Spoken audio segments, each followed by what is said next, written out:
Rashi, I'm so glad to be able to be here with you today to talk about our roles as the co-artistic directors of the Nitery. Thank you, Marina. I'm super excited and was looking forward to this. For sure. So first, before we talk about the Nitery, let's talk a little bit about ourselves, just to give some background.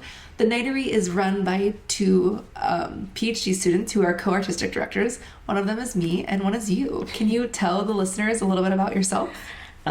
Yes, of course. I'm Rashi. I'm a fourth-year PhD candidate in Theatre and Performance Studies department, and my area of research and interest is basically political performances and looking at performances of citizenship in South Asia. So that's my background. I love that. What about you? So I am a third-year PhD candidate in TAPS, and my research is Middle Eastern theater broadly, and Palestinian theater more specifically. Maybe theater in Bethlehem is my dissertation. We'll see. But yeah, exciting.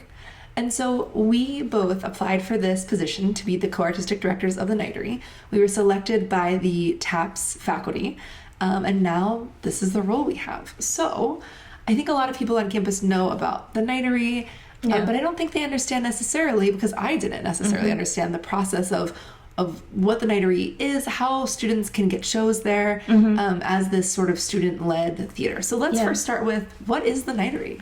So Nitery is an experimental theater space, and it's a black box, and what we basically do at the Nitery is provide space for this really diverse and vibrant student community that we have at Stanford. And we invite, every year we reach out to students. We send off a season's call, and we invite applications for productions that are challenging boundaries, that are helping students explore their artistic sides, and also productions wherein people are like really looking at their scholarly interests, their intellectual learnings, and expressing that through artistic means.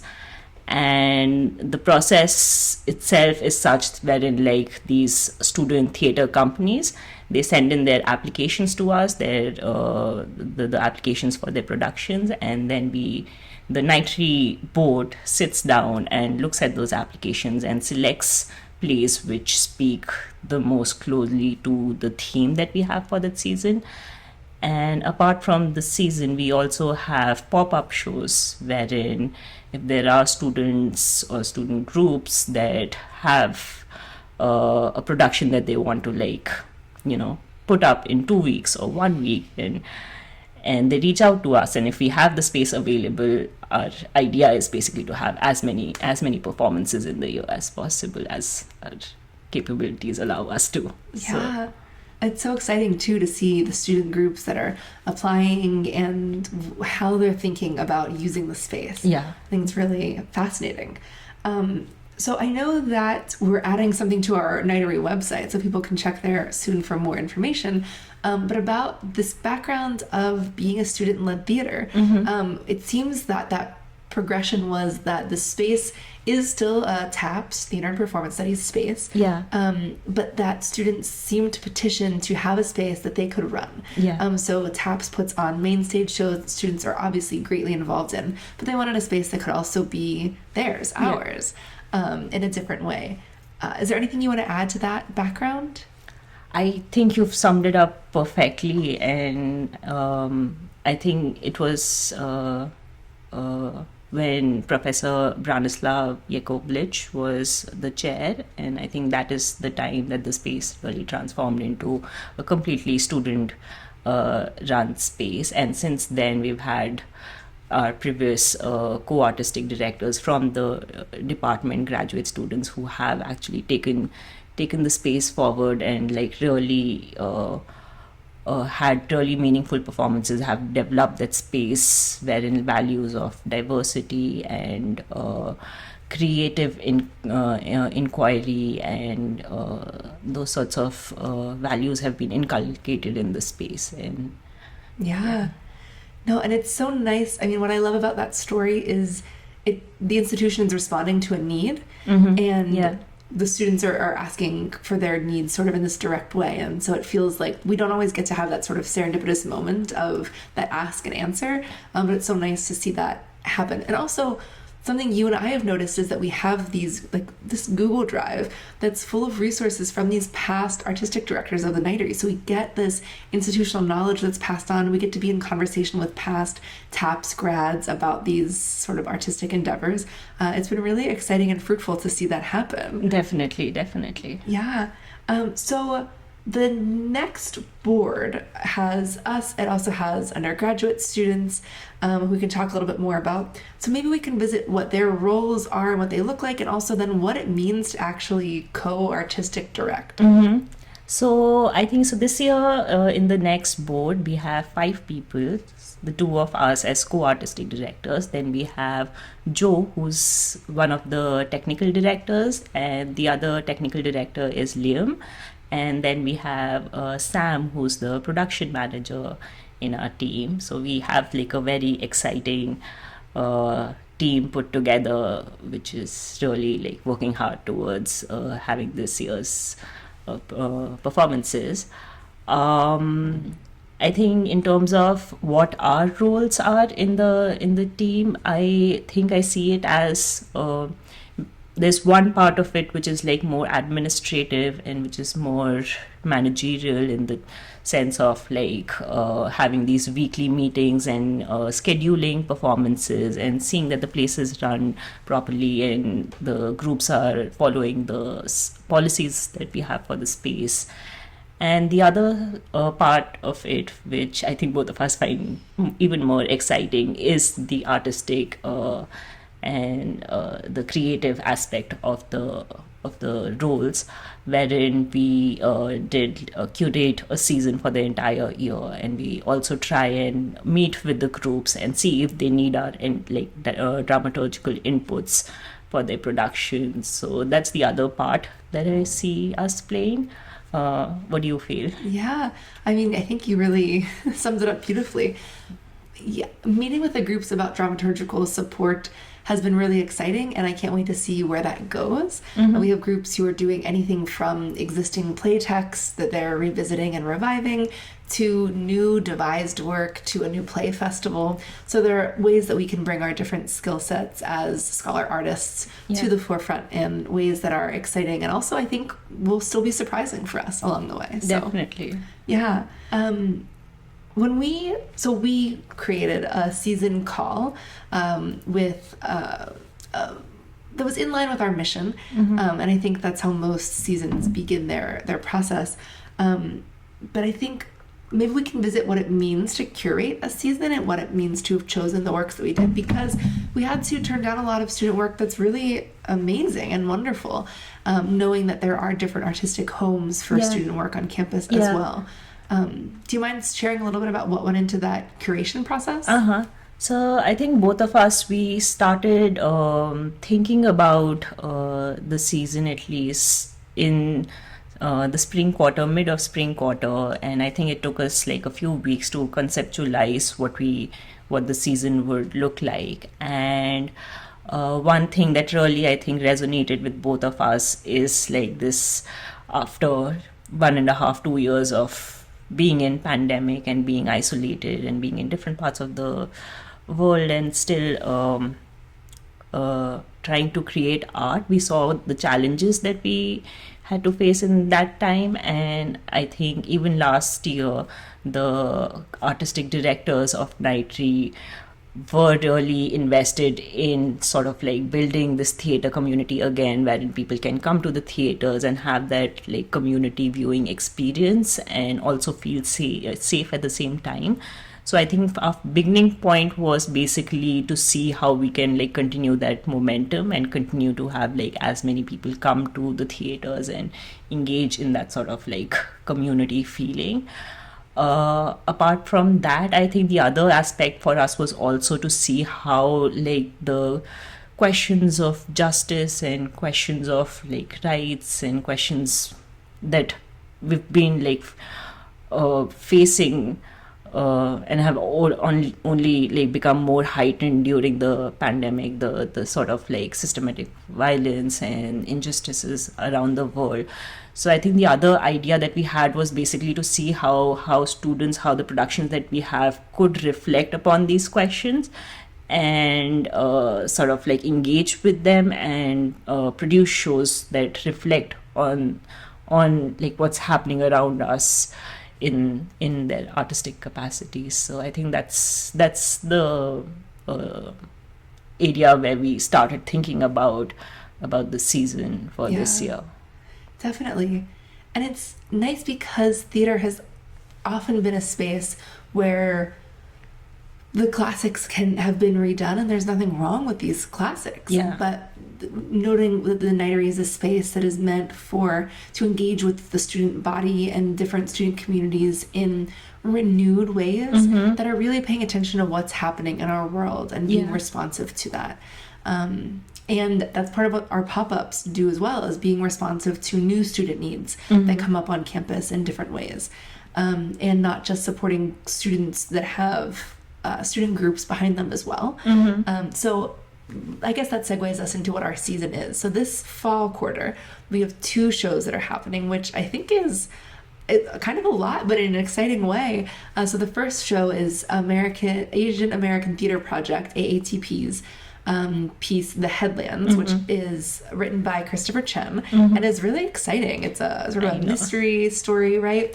And then we have Theater Lab's piece called Everything Must Go, which is riffing on the neo-futurists' work. And so they have, I think it's 30 short plays that they've written, like 2-minute plays that they'll perform in an order given by the audience every night. I mean, really exciting. So that's our fall. Yeah. Do you want to talk about the winter? Yes, I also want to mention that the theme that we have for the season this year is reactivate, reimagine, and reinvigorate. And I think most of the productions that we have really fall into this spirit of re-energizing the theatre space. So in fall, we have a Black Stage, which is performing this production called Pipelines. And I think their production basically focuses on discrimination in institutional spaces, and it talks about race and gender. In spring, we have a festival which would have around 8 to 9 undergraduate students who would be stage reading their plays, and it's going to be under this umbrella of New Planet Art Festival, hosted by Michael Fried. So yeah, I think these are the season performances that we have, and we do also have some pop-up shows which we've already scheduled and which seem really exciting. Definitely. Well, and this is also where the space being a tap space sort of comes into play too. So in the winter, in addition to Dominique Morceau's Pipeline, which Black Stage is doing, we also have 2 taps pieces that are happening. So the first is Grad Rep, which will be in the first part of the winter, and that is as a second year PhD requirement, but it's a really exciting one where the second year PhDs will each be putting on a piece that's less than an hour long. And then we have Chloe Chow, I think with AATP also, is doing Next to Normal. And so we'll have that musical there as well. So winter will be a really exciting time as well. Yeah, what a season. I know. I think I can like actually, I can't wait for the performances to begin and to see these shows, because we've been reading their scripts, and we had really exciting discussions when we were finalizing the season, and like just talking about like, you know, where our interest lies, and you know what productions sound really fascinating on the paper. So I'm really looking forward to seeing how they turn out to be on stage. So. Definitely. Yeah, well, so the next question that I have is actually something I'm already thinking about right now, which is, what surprises have you encountered in curating the season? And I think one of the surprises, for me at least, was I have never been on the quarter system until Stanford, but the 10-week system for creating theater especially is really tricky. And so I think that's one of the things that surprised me when we were reading applications was all shows wanted to go at the exact same time. Uh-huh. And trying to move a show up or back interferes with different things because classes end at different times and we can't rehearse during the last week of the quarter, and then sometimes changing quarters, having a show rehearse from one quarter and then move into the next quarter, people's schedules change and so availability alters. So it really, the scheduling aspect I think is something I wasn't thinking as much of. I was thinking of the artistry of how these things fall in the season and with the mission, but the scheduling really stumped us sometimes. Completely agree. I think it was like a challenging process wherein we were like excited by these applications that we got, and we really wanted to have as many productions as we could possibly, but like scheduling them back to back is really like something of a learning curve right now. That has definitely been a surprise and a challenge. Apart from that, I think the other thing that I was pleasantly surprised by was, I was expecting that the applications would have diverse themes and there would be like people talking about different things. But I think also just the format, like the different formats that we have for different productions. So we have like Everything Must Go, which is a new futurist, very improvisational sort of a piece, and then we have like staged readings in the New Planet Festival, which would be talking about like climate justice and issues of environment. And so I think like just like having like these very different formats and very diverse sort of performances was also like quite surprising and exciting. Oh, I agree wholeheartedly. So we've talked a little about the plan for the Nitery. Are there any goals that the Nitery has or things that you might want someone who's listening who doesn't know much about the Nitery to know, or a reason they might want to come see a show this year? I think definitely like the lineup that we have, and I think people can also like visit our website and see like the productions that are scheduled for this quarter, next quarter. They definitely like look really exciting projects, so I think it'll be really nice to have like a fuller audience in the space. And also if there are people who are like looking for spaces to perform, have like an exciting project. And I think like one of the things that we also try and do is to bring voices which have been marginalized, which have been sidelined over the years. So sort of like have those voices come up on stage as well. So I think, we would only encourage people who are like probably performing for the first time or like are really like only beginning to explore their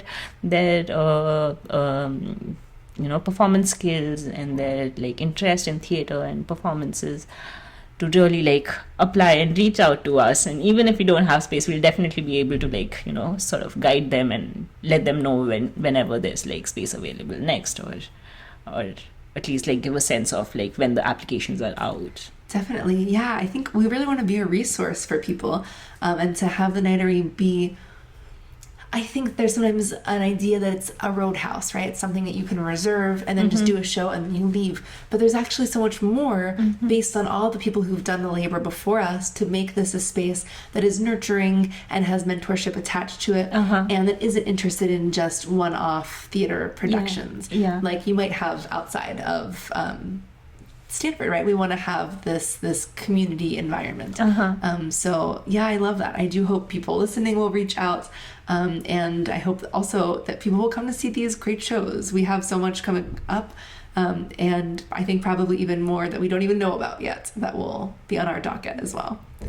Amazing. Thank you so much, Rashi. It's been a pleasure to get to talk to you. Same here, Marina. Yeah, I love it. And I'm grateful that we get to be in these roles together. I know. Yes, excellent. All right. Well, this has been a wonderful conversation.